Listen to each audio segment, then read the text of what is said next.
কম খরচে ইতালি। এটা কি সম্ভব? হ্যাঁ, এটা অবশ্যই সম্ভব। কম খরচে আপনি ইতালিতে যাইতে হলে বাংলাদেশ থেকে ১ম এ আপনি সার্বিয়াতে যাবেন। সার্বিয়াতে যাইতে খুব একটা বেশি টাকা খরচ হয় না।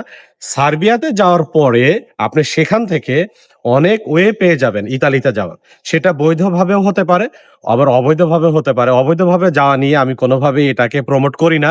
বৈধভাবেই আপনি যেতে পারবেন সার্বিয়ার টিআরসি কার্ড হওয়ার পরে, টিআরসি হওয়ার পরে টেম্পোরারি রেসিডেন্সি কার্ড এটা পাওয়ার পরেই কিন্তু আপনি ইতালিতে বৈধভাবে যেতে পারবেন। তো আমি মনে করি বাংলাদেশ থেকে এই ১৮,০০,০০০, ২০,০০,০০০, ২৫,০০,০০০ টাকা খরচ করে ইতালিতে যাওয়ার থেকে ১ম এ আপনি সার্বিয়াতে যান। সেখানে যেয়ে কিছুদিন কাজ করেন। সেখানকার টিআরসি হওয়ার পরে আপনি বৈধভাবে সুন্দরভাবে ইতালিতে চলে যেতে পারবেন। এটা আপনার জন্য একটা ভালো সিদ্ধান্ত হবে। সার্বিয়ার ভিসা এখনো খোলা আছে। আপনি চাইলে এখনো ট্রাই করতে পারেন। ইনশাআল্লাহ ভিসা হয়ে যাবে।